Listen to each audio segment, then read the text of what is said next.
Hello. Hello, everyone. This is the Mercedes Lucky Benedict show, and I have a wonderful guest for you. His name is Blaine Rohan. Blaine, how are you today? How are you today? I am so good. If I was doing any better, they'd have to throw a party somewhere. Well, I was so ready for the show like a few minutes ago. I'm thinking, are we already on? So I'm kind of glad Oh, we weren't on. I was so ready. oh yeah, Um, that yeah, happens. this I'm really excited to have you on. I mean, I know that I've seen you on other shows, and we've been on the same friends list for a while, but this is my first time to actually get to interview you, and I'm really excited about it. I'm trying to interview a few people that I can from this upcoming event that you're going to be at very soon. Oh yeah, Um, yeah, so we're going to talk a little bit about the Deep South Para Comic Con. Did I say that right? When I write it, type it. Deep Comic South Con. Yeah, Para Comic Con. yeah, it is. That's the Stan Teresa Fikes baby, and I've been a part of it for the last. I guess this is our third year doing it. So yeah, I've been since there from the beginning. Yeah. And I told Stan, as long as I could make it and be there, I'll be there every year you have it till you tell me not to come back anymore. I remember the first one and then the second one. So now we're here third. So it's pretty cool to see how it's evolving. Oh yeah, Just yeah, because like you can just see that like it seems like this year's flowing. I don't know, maybe Stan and Teresa aren't going to think that, but to me it seems like everything's kind of flowing like it's they've done this before, so it's probably yeah, a lot easier to do it. Well, before we start talking about the Deep South Para Comic Con, let's talk a little bit about you because you have some amazing qualities and abilities. yeah. Um, and I would like to know a little bit more about, like how you began as an empath, when you Okay, started your Reiki training, and just a little bit about yourself. sure. Well, if people don't know me, my name is Blaine Rohan. I'm retired from the Air Force. I did 26 years. I still work for the Air Force. Oh, thank you. Thank you for Yeah. doing that, by the Oh, way. oh, you're welcome. Let's see. I have seen and heard ghosts since I could remember. I'm an empath medium, so I could hear them, see them. I could pick up spirits and people's emotions. And we're one of the few people that's hard to lie to because we can pick up your energy and tell you if you're lying or not. It's fun. It's fun that people don't know because I just sit there and shake my head and go, yeah, sure. And I have fun with it. But I became, let's see, I became a Reiki master. My grandmother is full blooded Cherokee. So I'm a member of the Cherokee tribe, which is I'm so proud of. Um, I started my Reiki with her when I was a child. Now, the, the Cherokees do not call it Reiki, but it's energy healing, and every civilization on this earth since the beginning of time has used a form of energy healing, where you get your medicine men, your shaman from, uh, your your doctors. Everybody had some of this training. Well, I also trained in the Korean field in Korea. And this is a funny story. My Reiki master there, I only did 3 lessons with him. He says, I can't teach you no more. I said, what do you mean? He says, you're stronger than I am. I'm like, okay, thanks. So yeah, but he said, look, dude, I'm not going to make you take the rest of the class. He said, look, I'm going to go ahead and give you your Reiki master because you've already had it before you even got here. I'm like, that's amazing. Thank you so much. But I love But being, I really like that you said that, and I will yeah. tell you a little bit later after you tell me some more stuff. Okay. Let's see. I've been investigating literally since 1985. I was stationed at Norton Air Force Base in California, and we were sitting in our day room one day watching TV. And we had just watched Helter Skelter about the Manson murders. And I looked at my buddy and said, we're only 60 miles from that location. Oh So, God. being the adventurous young Air Force guys we were bored, wanted to do something. So, we took a drive, about 60-mile drive up to Cielo Drive, up in the Hollywood Hills. And this is funny. Our first investigation, we literally had a cassette recorder, Uh, let me think of the camera. The one that takes instant pictures. Oh yeah, that thing. I can't. I just lost a mind blank of what it is. A Polaroid. We had a Polaroid camera, and this is funny. We had a military issued flashlight that they gave us in basic training. Had little cones on the end of them, so we called them Lackland lasers. And well, when we got up there to where the place was, the house where Sharon Tate had actually died had already been torn down. I don't know if many people know that it was owned by Peter Melcher, who was Doris Day's son. He was a record producer. And that's how Charlie knew what the house was, because he had been there several times with Dennis Wilson and a few others. He used to bring Dennis his drugs and bring him women. And that's how he met Terry Melcher up there, which is Doris Day's son. Well, he had scouted the place, and I'll tell you why he did what he did at that location. Terry Melcher was a record producer, and he drove all the way to Spawn Ranch to hear Charlie do 2 songs. And he heard Charlie do his 2 songs and told him, okay, you're good, but you're not what we're looking for right now. So it pissed Charlie off. So he knew the house. That's why he chose that location. He did not know at the time that Terry had rented it out to Sharon Tate and her husband. And Charlie actually showed up on the property when she was doing a photo shoot when she was like 2 months pregnant by their pool. And Charlie just walks up. Most people didn't see Charlie. He was a scruffy, dirty little man. He was only like 5'3", 5'4". He was a little short thing. I don't know what made him so intimidating. Maybe just his personality. But I've seen the man. I've seen him not in person. I watched him on camera from Corcoran Prison, where one of my ex-wife's brother-in-law was uncles worked there, and he got me into sitting. I watched Charlie for 8 hours. And that man, I tell you what, they have a camera on him 24/7. He would sit there and stare at the camera, and he'd mumble some weird stuff. I don't know what the hell he's mumbling. And he'd pick up his guitar and he'd play it out of tune on purpose. And then he would sing these messed up lyrics. Like, okay, what the hell is he saying? But anyway, so we went up there to where the house was, and it had already been torn down. Well, I knew better if I stayed on the sidewalk, on the inside the curb, because it's in a cul-de-sac. And I know if I stood on the curb, I couldn't get arrested for trespassing because the curb is public property. Everybody owns that. And we had been there literally maybe 5 or 6 minutes, and an LA County Sheriff's officer came up to ask us what we're doing. And we didn't even have a term for the ghost hunting. I said, we're just trying to see if we can catch a ghost. And the next thing I heard out of his mouth was, I get off in 5 minutes. Do you mind if I come back? I'm like, come on, man, because you come back, I can't get in trouble no more. They're not gonna arrest me if you're here. So, oh my God. And let me tell you, this is what we caught. We didn't catch anything on pictures, but with that old cassette recorder, I caught 3 of the best. My first EVPs I knew I actually caught.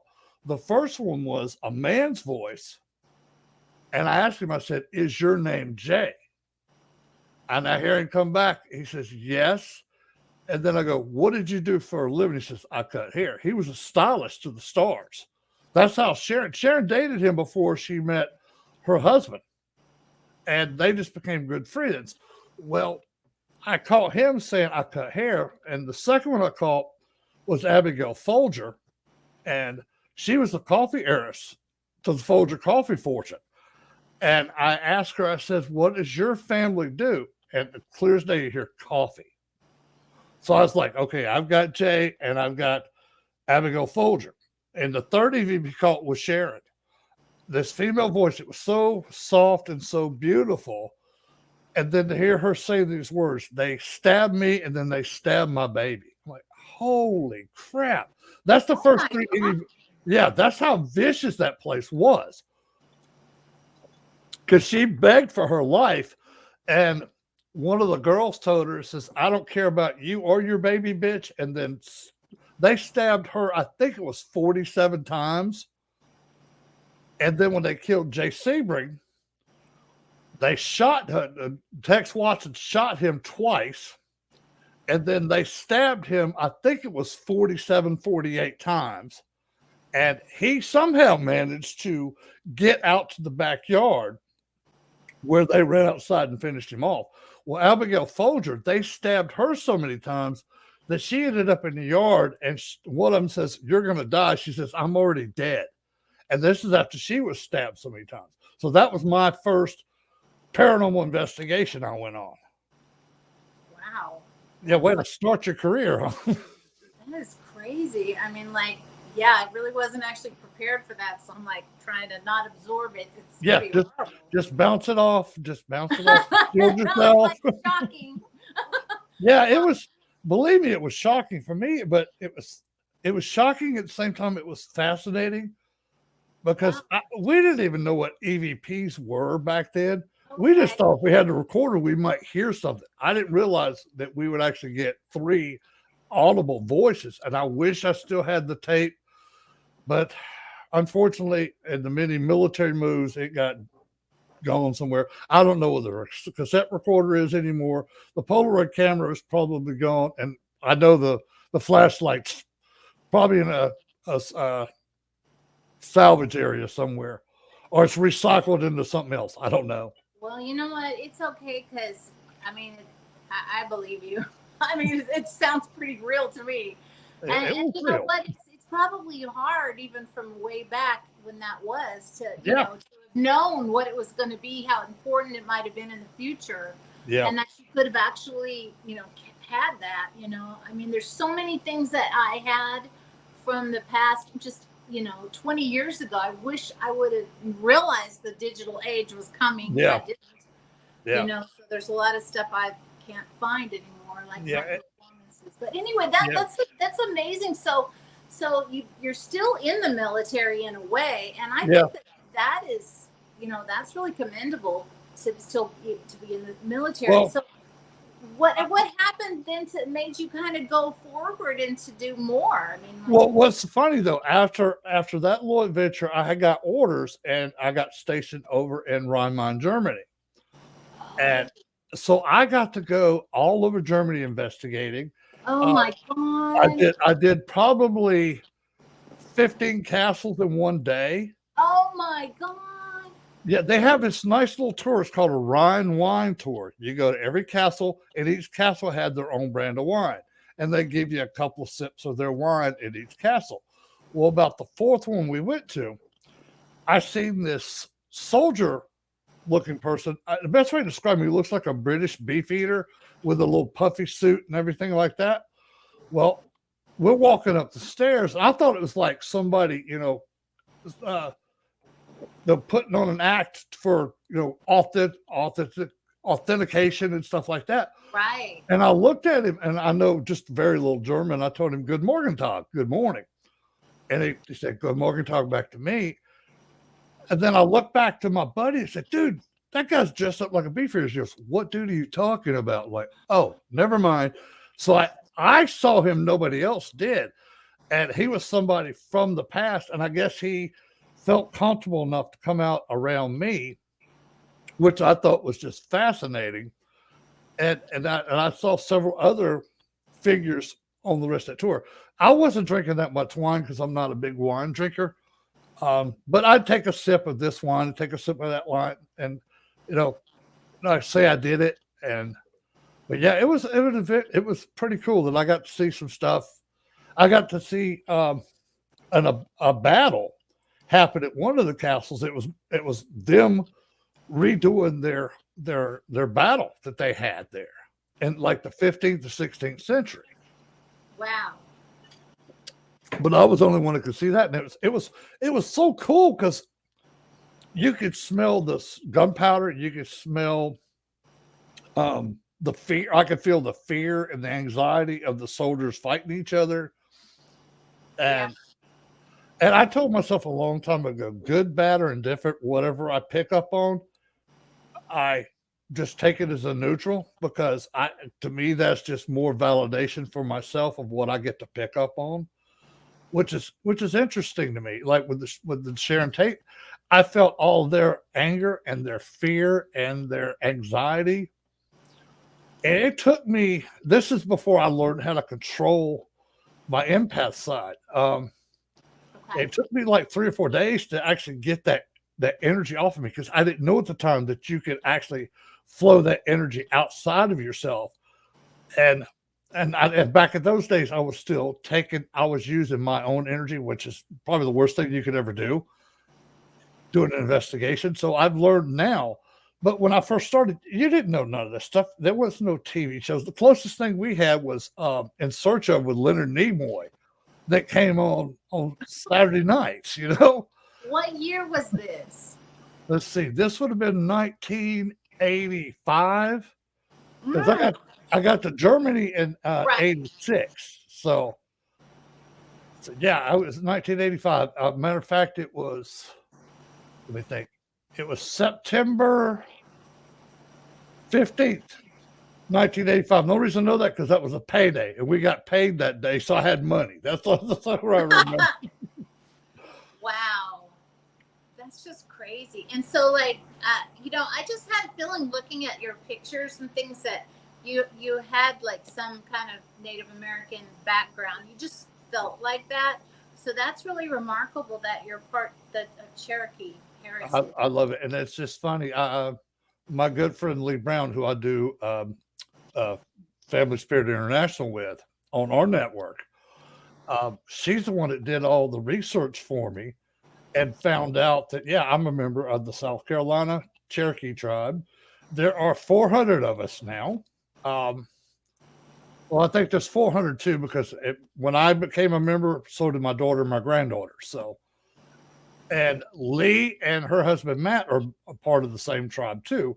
And then she did some more research and found out on our Native American side that me and Lee are actually related, that we're actually blood related. So that was pretty cool to find out. Yeah. Wow. Well, we have been friends. Okay, I'll tell you how long I've known Matt and Lee. Their oldest son just turned 24. I used to work for Matt's dad. Matt's dad was my commander here at Maxwell Air Force Base in Alabama. I was there at his dad's retirement ceremony. That's the first time I'd ever met Lee and Matt in this lifetime. Now, we have found out we have had several past lives together too. We always end up together somehow, some way. So when I found out I was actually related to Lee, it just made me so happy because we have been like blood family for the last 25 years. And to come out find out that we really are blood was just amazing to me. It just made my day, I tell you. Because you can Wow. never meet any better people than Matt and Lee Brown. They do so much good for this field. We actually teach a class, an actual college class, on starting September. This will be our 4th year we've taught classes, and we teach a paranormal class, but we teach all aspects of paranormal. We teach them cryptids, we teach them how to shield themselves, how to do investigations properly. Oh, somebody come in my door. I know who it was. But yeah, we teach all of that stuff. We do it every Tuesdays and Thursdays. And this year, the first year, we're actually going to do online classes as well. So, Wow. anybody wants to take the classes, go to my page or Lee's page or Matt Brown's page. We'll have all the information up there. And this year, if you're not in the South Carolina area, I'm not either. I teach from just like I'm doing the show with you. I teach right here from my computer, and they put me up on a big screen. Well, this year we're actually getting online classes at the same time. So people that can't make it to class or whatever the situation might be, they can still take the class with us and do it from the comfort of their own home. So Wow. Amazing. And this yeah, is a college class? yeah, it's Piedmont College in South Carolina. It is a community college, and this is funny. The only one that had a bigger class than we did was the concealed weapons class. That was the only one. But we actually beat it last year because they lost half of their class. We gained people. We gain people every year in our class. We've got some of our people that have been to every class for the last 4 years and will keep coming back. Yeah. Wow. So hopefully this year we're going to be worldwide, and I can't wait because the class is so fun. It is very informational. You learn a lot, and we actually do field trips. We actually go to haunted locations and do investigations with the students. Now, the ones that are doing it online, they can still do the investigation if they're close enough. Or we're going to film all the investigations so they can actually be there, just like we are, but they can watch the whole thing live. Wow, how cool is that? It is so cool. I just thought it was the coolest thing, and we're getting to teach. Me and Matt Lee are actually teaching 3 classes at the Paracon. We're teaching so you think your kid's a psychic. We do that for children and parents that kids have psychic children. That was one of my goals, because when I found out I was a psychic medium, empath medium, I only had my grandmother for a little while to teach me, because she got married again and moved away. Her husband was in the Air Force and they moved away. So that was the only teacher that I had. So everything else I learned on my own. And being a kid, it was difficult sometimes, because I'd see spirits in all shapes and forms, from very gory death scene spirits to people that look like they're still dying, to very scary looking ones. And I used to be so afraid when I was a kid.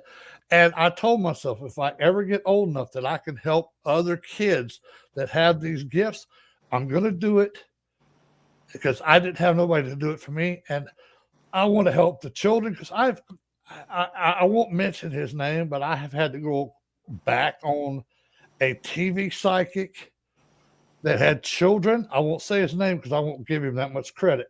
But I've had to go back on 4 of the children he had there. He gave those children no way to protect themselves. He threw them out blindly into a location. He got in the car and left. And I literally had to go behind him on 4 different children to help them and their parents understand, okay, look, this is how you protect yourself. This is how you do this. This is how you ground yourself. This is how you cleanse yourself. This is how you meditate. I had to teach them all that, because they were taught none of that. They had gifts, and it's like, here, throw you to the wolves and hope you live. That's pretty much what happened. But I loved that so much that I got to teach these children not to be afraid of their gifts, how to embrace their gifts, how to love their gifts. We had no choice in getting these gifts. They were given to us for a reason we'll probably never know. But I taught them, once you learn to embrace your gifts, they're not as scary anymore. And you will get more confident with yourself and more confident with spirits that come to you. And you'll learn how to tell them no. You'll learn how to say, okay, I don't like you. You're bad. Your energy's bad. I need you to go away. Okay. I've taught them how to do that. And I still will teach people how to do it. And that's just one of the classes we're teaching. We're also teaching old techniques in ghost hunting, like not all the modern stuff that everybody uses now. Go back to the old school, like candles, compasses, old recorders that, just old cassette recorders, anything you can use that's not digital or, like stuff that everybody gets to play with now. There's a lot of cool stuff that they get to play with. We're going to teach them some of the old stuff, like how to use like powder on the floor, or use something that doesn't hurt the floor. You can use salt, because salt. Yeah, I was just going to say salt. Salt's a good one you can use for it. Teaching them how to use salts, how to ground themselves, how to cleanse themselves after they experience some paranormal stuff. And it's just, little stuff like that means a lot. And the fact that I get to help spirits and people is just like one of the coolest things in the world to me, that I can go in there and help a spirit that's, he might have been a bad person in life, and they're so scared when they cross over that they're going right to hell. So a lot of them are so scared. And then you tell them, look, okay, what you did in this life, that was a learning experience, good, bad, or indifferent. Okay, this next journey, it'll be like when you were a little kid, you took your first steps, you went to school, blah, blah, blah, et cetera, et cetera. Now you got more learning steps you got to do. And what will happen to you is you take these different levels, and you will get taught the things you need to be taught, and you will be taught how to amend the pain that you caused while you're alive to the spirits that you hurt, how to, get them right back again. And some of the spirits I've had, and I get the worst of the worst. I get the rapists and the murderers and the child molesters. I get a lot of those for some reason. And the greatest thing for me, though, especially if it's a child molester spirit that still has spirit children trapped, to relieve those children of him and make it the fact that he can never hurt those children again in this life or any other life. And now it's time to pay his penance and do his steps that he's supposed to do. And I get some of the weird ones, the pedophile ones are just. I'll tell you a funny story about one at Pauley Jail, one of Stan and Teresa's favorite places we go to here in Alabama. We were in there, and I was doing a ghost box session, and I hear this small child go, "Help me." I said, "Baby, what do you need help with?" And I hear this other spirit go, "Shut up." I'm like, "You don't tell that child to shut up." And I never provoke. I just talk to him like grown adults would talk to you, like, "You're being stupid. I'm gonna talk to you, stupid." And I told him, I said, "Why are you telling that child to shut up? That child's mine, and so are all these others." I said, "Oh, really? Okay. How long do you want to keep them?" And then he started really dog cussing me. I thought it was funny. I think it's a badge of honor when I get cussed at by a spirit. And I told him, I said, "Do you really want to play with me, young man?" He says, "I don't play fair." And he said, "What the F are you going to do?" I said, "Watch this." And I have to tell you this too. Two of my spirit animals is a bear and a wolf. And I said, "One more nasty word out of you." And I said, "You will meet one of my friends." And he dropped another F you. I said, "That's it." I said, "Bear now." And you hear, no lie, over the audio on the ghost box, you hear my bear growl. And then you hear him go, "Oh, shit." Then you hear, "Make it stop." I'm like, "You wanted to play, young man." I said, "Now you're going to play." And, oh, yeah, my bear tore him a new one. And I mean, he was crying like a little girl. "Please make it stop. It hurts. I can't take no more." I said, "You should have thought about that for what you did to those poor children." And then the next thing I hear is, "He's gone." That one of the kids yelled, "He's gone." Wow. And he was gone. Oh, yeah. Wow. I think that's actually the first time I've ever heard that. Oh, But it tripped me out. I was like, "Oh, that's my bear." And I love my bear and my wolf. I mean, don't mess with them. But when they get mad, oh man, it is like a frenzy for them because they do not play, they do not stop. And I just think it's hilarious. It's like, okay, you really want to play with me? I don't play fair. And that's all I had to send was my bear. I could have sent my bear and my wolf. I could have sent my spirit guide Janawa, who is probably lived about 900 years ago in the Cherokee Nation. She was a little short woman, but she was the king of the whole place there. And because most people don't know that Native Americans were matriarchal societies, they were ran by women. The women owned everything, and the men were allowed to stay there. A lot of people don't know that. But yeah, the women had control of everything. They controlled who got married. They controlled how many kids they had. Everything. They did everything. And I was like, "See, you're lucky you just got Bear. If I'd sent Janawa, she doesn't play. She is a mean, vicious little woman." And I'll give you a funny story about Janawa. Like, my friend Lee is on a show called Repossessed. And if you go watch episode 8 of her show, she has a spirit. They've got it on SLS camera with little stick man figures. And this thing was just acting all kind of fool. And Lee, out of her, she's like, "Janawa." And you see Janawa pop in there, and her spirit got many. They started beating the dog mess out of this dude. I mean, beating the bricks off of him. Lee told me that they filmed for like 15 minutes of them just beating the crap out of the spirit. and they only show about 3 seconds, maybe about 30 seconds of it's on air. But Lee said, Blaine, he said, those two women were beating the living snot out of him. And this is funny. My spirit guide, Janawa, and Lee's spirit guide, Minnie, are listed on the credits. The first spirit guides ever listed on a paranormal show.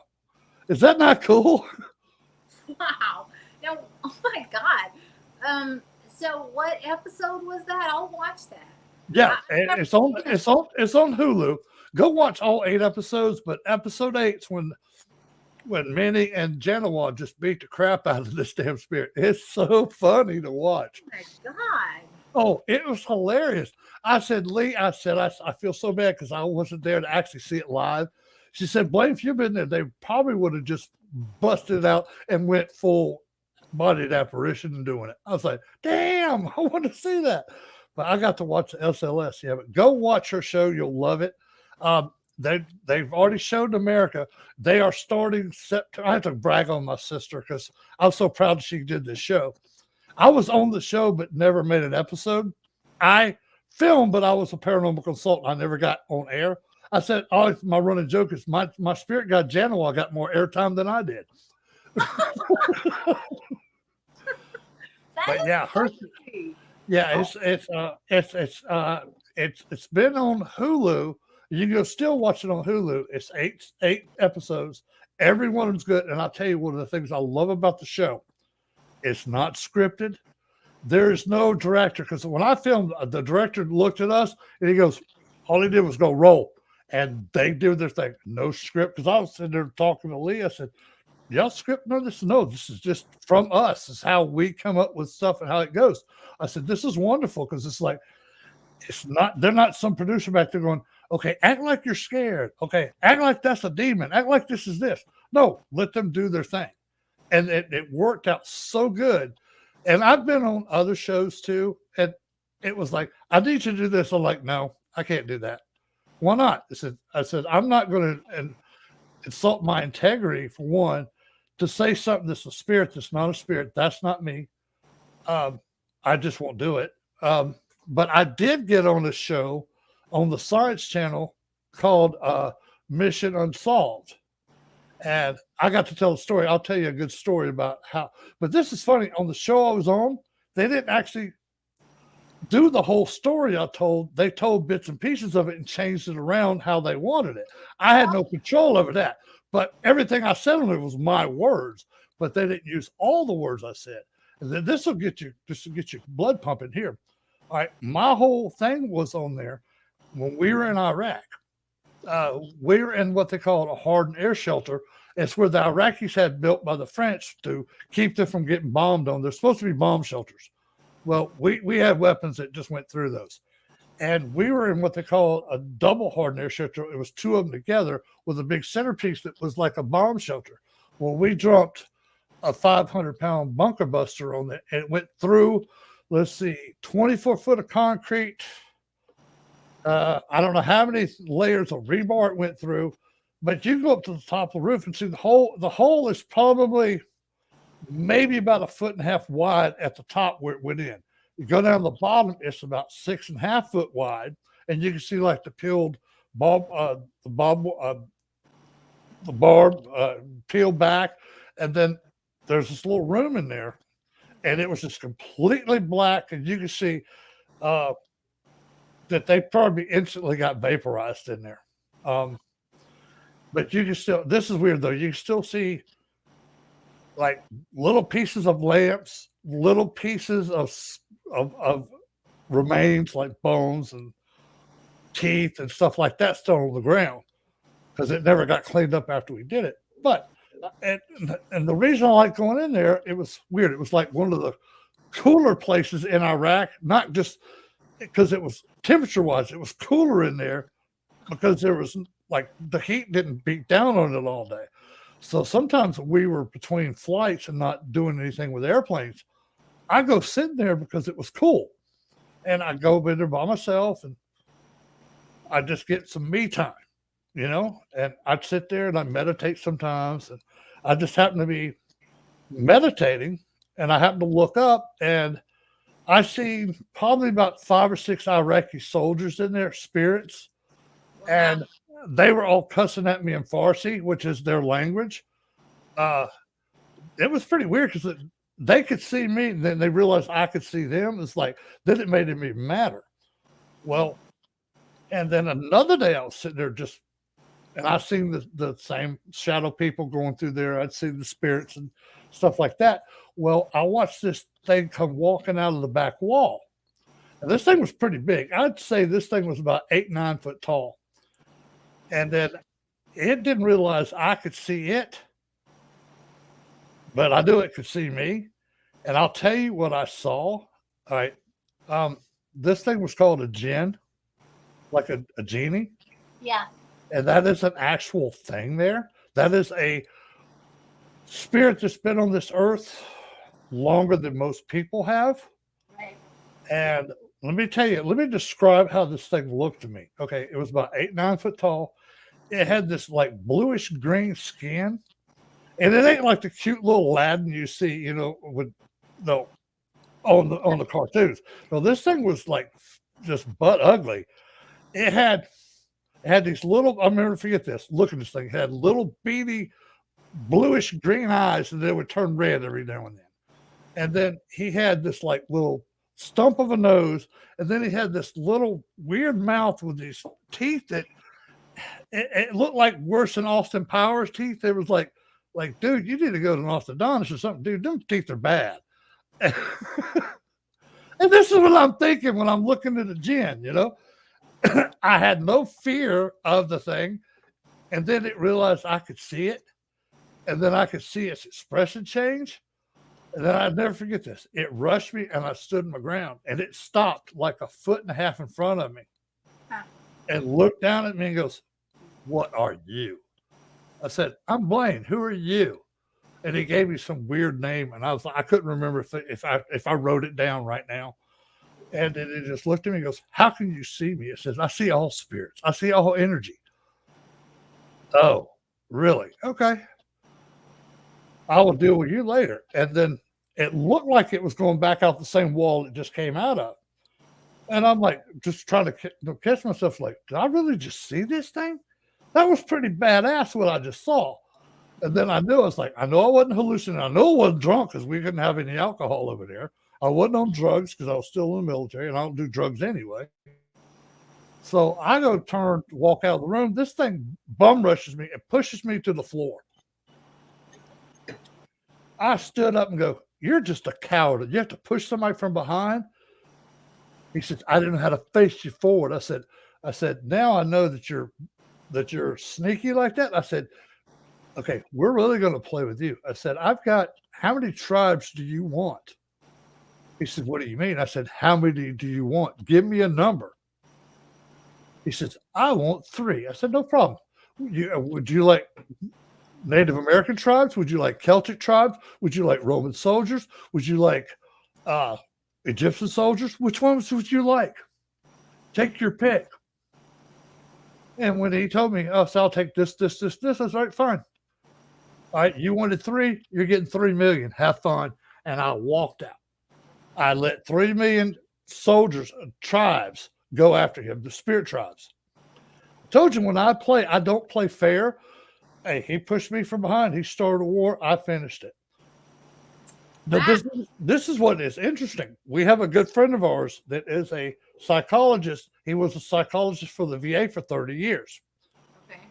He told me that they had several different military members come back from Iraq and Afghanistan and talk about having seen jinn over there. And one thing we found out I didn't know about, that the locals were actually calling upon them to go after us. Yeah, I would have imagined. Yeah. So, yeah, that was one Wow. of the most interesting ones. Yeah. Wow. No. This is like amazing. There's so many questions I have. Like, Oh, please ask. I love answering. I'm just telling you everything. I've had so much experiences that I got some that'll make you laugh. I got. Let me tell you this one. Like, we did this insane asylum here in Alabama called Bryce's Hospital. Well, literally right next door to it, there was a convalescent home that the state had. They were going to rebuild it, make it like senior living apartments, real nice luxury apartments for them. Right. Well, all they had was like the stakes out. They haven't done anything to build them, but they had a lot of wood set up on the sidewalk. Well, we had been at Bryce's for over 8 hours, and we decided we're going to say, hey, we got a couple more hours before we have to get out of here. Let's go see what we can find out at the old convalescent home. There's still a few buildings there, but most of it was like dilapidated. There was a couple you could still walk in. So we're sitting there. Well, I go to sit down on this wood, and there's about 5 or 6 of us that sit down. And right before I did, thank God I had my recorder running. I hear this old man in my ear goes, "That ain't gonna hold you, dumbass." And I'm like, what did he just say? And I sit down, and you can hear the wood crash, and then you hear the old man going, "I told you, dumbass." I died laughing because that just made me die laughing. I was like, dude, that was so cool. And and you could hear it, but you also recorded it. I had it recorded, and we all heard it. We all heard the recording. I said, because you hear him tell me, call me a dumbass. It's not going to hold you. Then you hear us sit down. You hear the wood crash. Then you hear him again going, "Told you, dumbass." And then I didn't hear no more the rest of the night. Oh but, my God. Oh, we've had some doozies, let me tell you. Do you think that because it's your Cherokee heritage and your spiritual background in the native in the Cherokee that maybe you have that more, a little bit, I don't know. I do. I think the Cherokee has a lot to do with it, but I'm also Irish and Scottish. And I get a lot of that from the Irish Scottish side too. Right. So I don't know. I'm just like, and it's weird though. Most people that have gifts like me are female because 90% of ones that have the gifts I have are female because their mental state and physiology and stuff like that is a lot different than from the males. I'm one of the few males that actually have it. And I found out the reason why is when I was born, I was a twin and I had a twin sister. I didn't, she died at birth. I didn't never knew I had a twin till I was, probably about 35. Oh my God. Wow. So you probably got her abilities too in a way. Oh, I absorbed all of her abilities. I would have none without her. I would probably have some gifts that I have, but pretty much I think a lot of it came from her and a lot of, like you said, from my spiritual side of it, right. of Native American, because we're more in tune to energy. And I've always been real in tune to energies anyway. I can feel stuff and see stuff and hear stuff that a lot of people can't see. And I've had some people come up to me that are empath mediums like myself, and they'll touch me and they'll back away and go, "Holy crap." I said, "What do I do? Did I smell or something?" I said, "No, your energy is amazing." "How do you do that?" I said, "I don't do anything. It just flows through me." Wow. Have you ever, so I've asked certain people this. So when I see spirits and hear them and do all that, it came to me after some car accidents or right after the first one. So it wasn't like I kind of had those abilities before. But yeah. That car accident is what saved my life, and it changed my life. But anyway, one of the things I see that no one's ever said they've seen this.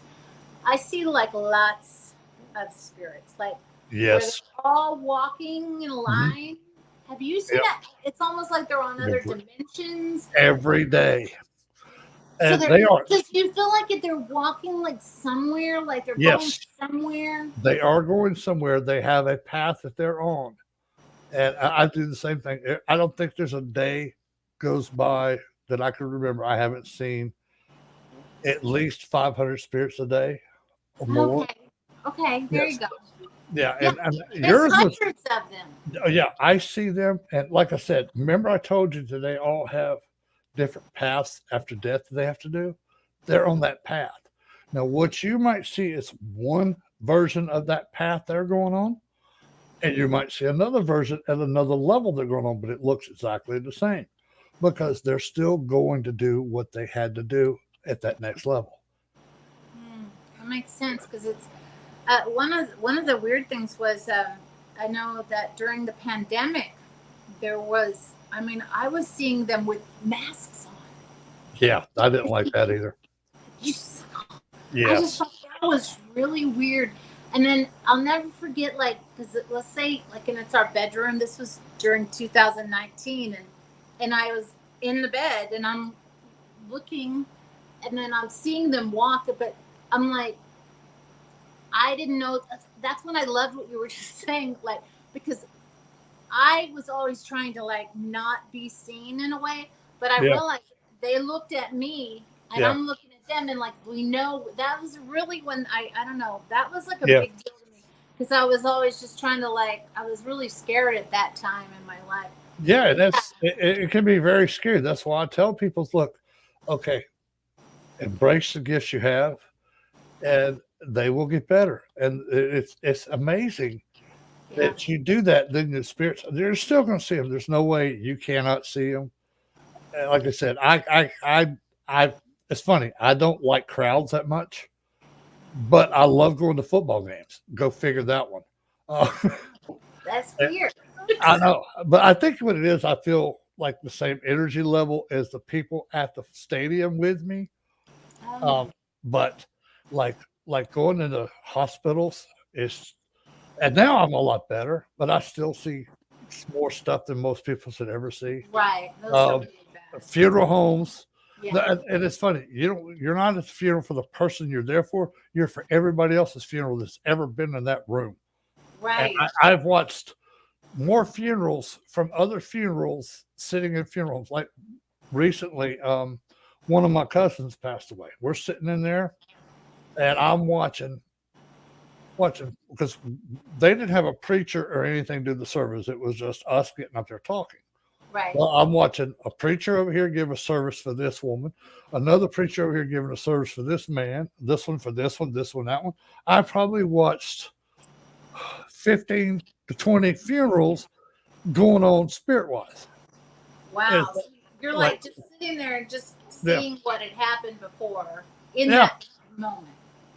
And then it's weird because you pick up not only the energy of the people that were at when the people that died or that and the preacher and stuff, you also get the family members and friends that were there.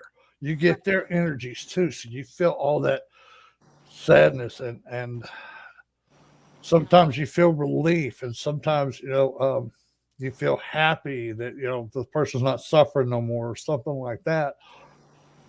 But yeah, I just sit there and it's bad to say this, but every now and then I have to put an earbud in my ear and listen to music while this going on because it's like if I don't, I'm getting bombarded like every which way from Sunday. I'm like, okay, guys, I understand. And the worst is hospitals for me, and I'll tell you why. Because every spirit there wants to tell you, not tell you, but show you what's wrong with them. Yeah. They want to show you they were shot or stabbed, or the worst for me, though, being a male, was actually feeling the pains of giving birth. That's that I felt that in a hospital. I'm like, okay, this is unreal. I have nothing but respect for ladies who can go through this. I don't want to go through it again. So I finally, and they don't come at one at a time. It's like 30 here, 40 here, 40 here, 50 here. They're bombarding me, and all of them want to tell me and want to show me what's going on with. So I'm feeling like 50 different things at one time. And Wow. finally, I got to the point where it's like, back off, take a step back. I can hear you. I can see you. You do not have to show me what you went through. Tell me and do it in an orderly fashion because if not, they'll just start talking like a bunch of cackling hens. I'm like, back up, slow down, one at a time, starting with you. What is wrong with you? And they'll tell me. I'll say, okay, here's what I can do to help you. And then the next one, next one, next one. I'll tell them what I can do to help them. What do you And, tell them? What well, do you I use the energy healing I have because energy healing has no time limit. It has no time or space. So I can go back in time and send healing. I can go in the future and send healing. I can go to different planes of existence and send healing because energy's everywhere all the time, every time. Right. And I tell them, okay, look, here, I'll do this for you. Let me flow some energy to you and make that pain go away. And I don't use my own. I use energy from the universe because it's everywhere. I use the energy, get them started, and I teach them how to use the energy for themselves, where they can heal themselves. So I'll get them started, teach them how to do it, and then and it's amazing how many spirits I'll have come back to different locations Hmm. that were from other locations to thank me for helping them get past the pain and get past the emotional stress of. And a lot of people don't understand that they still feel all the senses they had when they're alive. The only thing they don't have is a physical body. Hmm. Wow. That's amazing. There's so many things that are like brand new. I mean, like I've heard everything, but I'm hearing some things like, uh, this is wow. This is Yeah, amazing. It's amazing. So, yeah, this is a really great way to look at spirits this way. yeah. I like it's like I don't know. I really like how you're doing this. I like what you say. I like that. I Thank think you. you're really caring about them. I do, and it's like I understand, and a lot of times people don't understand is when you get to talk to spirit, that's an honor because they chose you to communicate with. They didn't have to choose you. They didn't have to say a word, but they chose to speak to you and acknowledge you, and you acknowledge them. And it's just a kind, caring thing to do. And a lot of them, they haven't had anybody to talk to in a long time, Right. or they haven't had somebody come in there that was actually kind and not try to provoke them to do stuff. It's like I tell Right. people, so why do you provoke people? Think about this. If I walked in your house and I provoked you, what would you do? You'd probably kick my butt or shoot me, one of the two, or chuck me out on my butt out in the front yard and tell me never come back. Spirits are the same way. You go in there and treat them with kindness and honor and respect, and you get that back from them. They are more than willing to talk to you. They're more than willing to do things to help your investigation. And it's funny, they'll show up at other locations I go to because I treated them so kindly in the place they were at that they come to see if I do it for every spirit. And I do. Every spirit, I go in there and treat them with kindness. The first thing I say when I walk into a place is, I'm not here to harm you or disrespect you in any way, form, or fashion. I'm here to learn from you, and I like you to learn from me. And I get the best results doing that. I've never had to provoke once, and I'm the type of person, if you go an investigation, I tell you not to provoke and you provoke, I guarantee you, I'll be the first one to put you out the door Yeah. and tell you never come back and never show up in this field again because you're disrespectful not only to yourself but to the spirits in this house and the people that own this property. You're disrespectful to them because you don't have enough self restriction to stop yourself from just being an ass. You know? Yeah. Yeah. I we've had people investigate here, but only one team. Well, other than the dead files, but the one team there were very respectful, and they came back over and over Yeah. to help us. So we learned a lot. We learned it was an amazing thing. But I wanted to make sure that nobody was disrespectful Oh to these yeah. spirits here. Yeah. And I just find that interesting. I may call you. And I talk to you outside of the show. We'll have you back on again Oh, no because problem. this goes so Anytime. fast. I mean, like Yeah. I'm like shocked, but yeah, I would like to talk to you about some the children's spirits. That's a big deal here. A lot Yeah. of deaths with children, Yeah. and so that would be interesting to talk to you about Yeah. that. Mercedes, can I tell you this? The one the children come to you, they look at you, they love your energy, they love that you're a mother figure to them, and that you treat them with kindness and respect. And you are like me. You have now this is funny. You'll think this is funny. You have actually have other spirits that will bring children spirits to you because they know that they're safe, they're protected, and they're well taken care of. You're gonna even if you don't even know that they're, you're gonna treat them with kindness, and the energy you put off is just a lot of loving, kind energy that you're putting off, which is awesome. and they do it to me. I've had, and this is funny. Me and my wife were watching TV one night, and I literally hear a knock at my door. I'm thinking it's 9 o'clock. Who's at my front door at 9 o'clock? I go open the door. There are two spirits up in the pine tree right outside my door. They have a little boy and a little girl. And all I hear is one of them up in the tree goes, "Take care of them for us. We'll be back." And that was 19 years ago. And I still got both spirits. Little boy, little boy's name's Sammy. He's 5. He loves my wife to death. He will follow her around everywhere she goes. Um, Now the little boy we got, Billy, he's 11, and he's a typical 11-year-old little, just rambunctious little child. But we already had they dropped off another spirit later with another girl. She was 12, and her name is Lily. And Lily is a year older than than the than uh, than Sammy. Well, not Sammy, but damn, I done lost my track. Who's my damn kid? Lord have mercy. The other boy spirit. I can't remember what you said the name. Yeah, I just lost my complete mind, and I've had that child for 19 years, and he gets on my nerves. I love him to death, but he gets on my nerves. That's amazing. And this is funny. I'll tell I him. never thought of that. Now this is funny. He starts acting up, and he likes to turn my wife's hair dryer on in the middle of the night. He likes to butt dial phone off my phone. Mine's in the living room. I don't have it in the bedroom with me, and I'll hear somebody yelling of it. "Blaine, your phone rang again. Come hang up your phone." And I would like, "Dude, that's enough of you." So I'll go, "Lily, go give him a big kiss on the mouth, and he'll behave. He'll behave for 2 or 3 days." But yeah, that's a rambunctious little child. And like I said, I was like, "Y'all bought me Sammy. He's just the sweetest child. Lily, sweetest child." But that other one, And you don't think that they just want to kind of stay here? They don't want to like go somewhere else? well, from what I understand, with those 3 that were dropped off here, I guess several of them that'll get dropped off.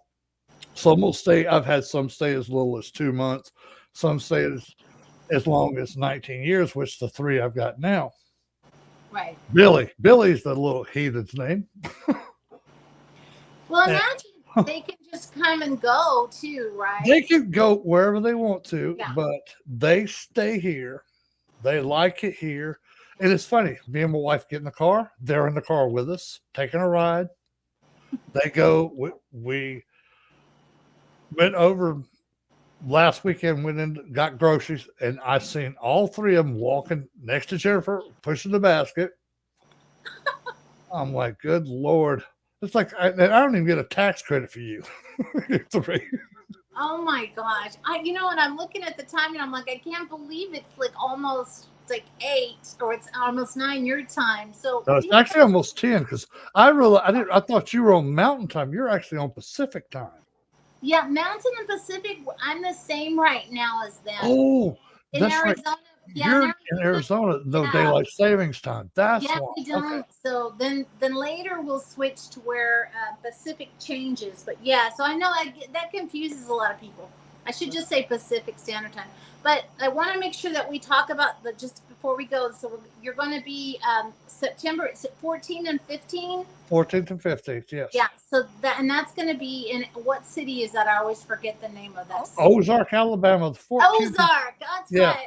Ozark. Yeah, Ozark at the Ozark Civic Center. Cute little civic center. It's nice in there. They have air conditioning. They have Wi-Fi. Yeah, that's a good thing. And the building's not bad. It's like that. We're going to be like super packed this year because we got a lot of vendors that are coming this year. We've got a lot of, I guess you call us celebrities. I don't know. We've been on TV, so I guess that makes us a Paris celeb. Maybe I don't know. I'm just me, but yeah, I got to be lucky, got to be on TV. So, yeah. And I'm probably going to do some more filming probably this upcoming year.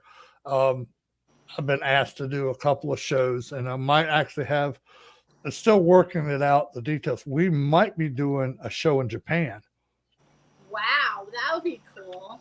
Yeah, we've got a believe it or not, our show has a fan club of 5,500 Japanese people that watch our show every Wednesday night, and Oh, we have been on their show, and it was so funny. It's like I got more friend requests after doing that show from wow. Japanese people. And I was just like, this is so cool. And then every time we do a show, I have to shout out. I said, I got to shout out to my Japanese peeps out there. You guys are awesome. Thank you for always coming in and listening. And it's like, they listen to us, our shows at like 6 to 8 o'clock Central Time.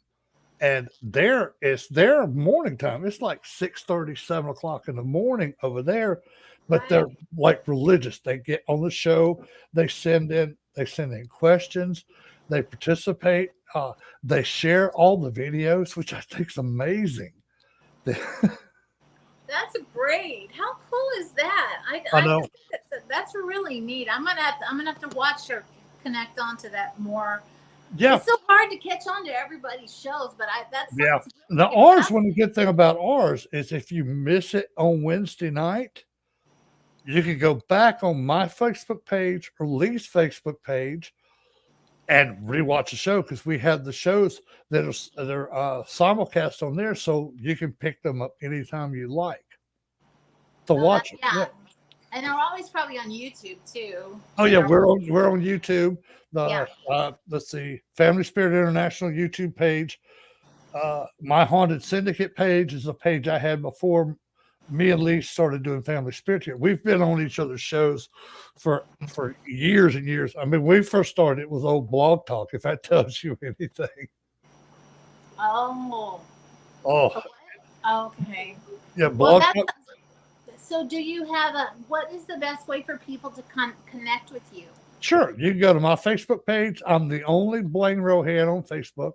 You can connect. Yeah, I know it makes it easy. You can go to our Family Spirit International page and find us there. Our YouTube channel, Family Spirit International, or Haunted Syndicate, or Lee Brown's Facebook, Leechiana Brown, LEIBROWN. Go to hers, and I think we're on. Good Lord. I think we just I think we'll be starting soon on Spotify. That's awesome. Well, it sounds like it's easy to find. So Yeah, I hope that everybody that will watch this will connect with you. And if you do, say you saw him from here.